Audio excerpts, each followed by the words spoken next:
That's about as perfect as windshield as you'll get for a windshield that's probably been on there for 10 years. That's unbelievable. There's not a scratch in it. It looks absolutely brand new. I finally got my staging perfected for getting the polishing done on it. There's a few little ticks, you know, little small ticks. There's no way. I'm sure your windshield has the same thing. But brother, that is just about as clear as you can get it. You can see it's like glass. Anyway, I'll show you what I did. So I used the Grout's rotary 3-inch. And I used, excuse me, and I used the heavy wool, white wool cutting pad. You know what these are. I mean, these are really, boy, that cuts like crazy. And I use that on the plastic because you got to have heat on it in order to get those scratches to really kind of calm down and go away. So you have some of this. And this is what I use. This is what I had to reorder. Remember, I sent you that.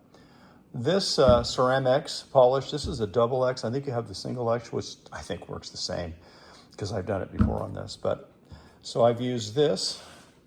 You know, I put this on the pad and kind of wave it around, and I just take my time and go over it on like setting 1, and just I leave it on the bike so I can push down on it and really kind of get that heat built up in there. So that works great. And then, you know, I clean it up, and then I do this. I'll do one section here, and I do another section here, and then I do this down here. I take these off because there's 2 screws that'll hold this windshield in place underneath these. So I take them off so they don't get stuff on. I put a nice towel. I stand the windshield up and then put a towel over it, and then I kind of collapse it down, you know, to protect the rest of the paint and all that other stuff.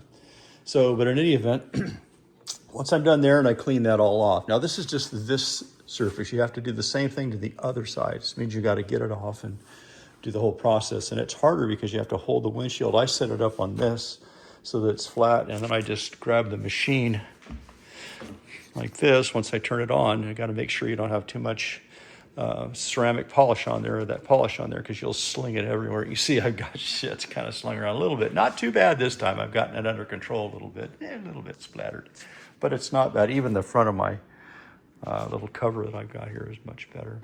But you just gotta grab a hold of it like this and just let her float across there and just stroke it, man, stroke it out.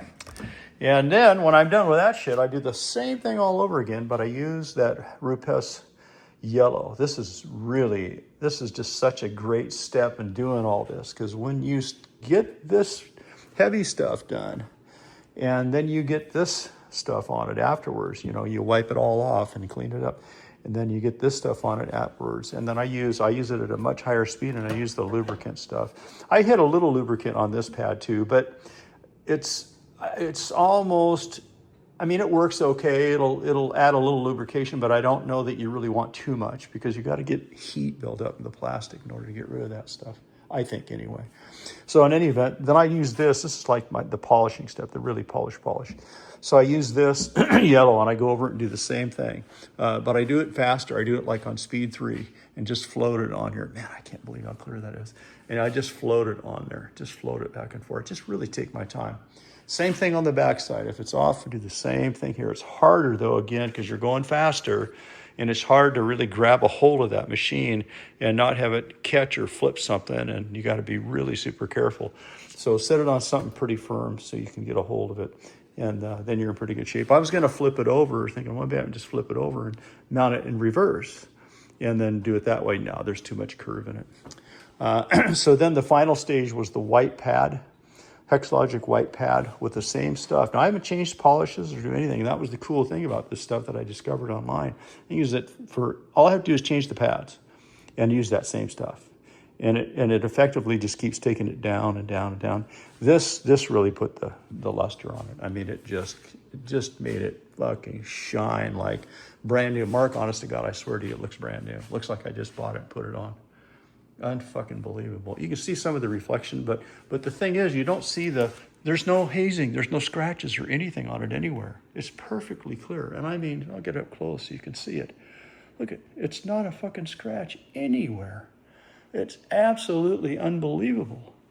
I mean, look at that shit. Unfucking believable. So I got it down, dude. That's the way I do it. And I swear by it, if you ever get a bug up your ass and want to do the FJR, and you just don't want to knock it out, you bring that thing down here to me, and I'll have this done. It'll probably take me about an hour, but it'll look brand new, nearly brand new, except for the little dings in it. Talk to you later, brother. Take care. Bye.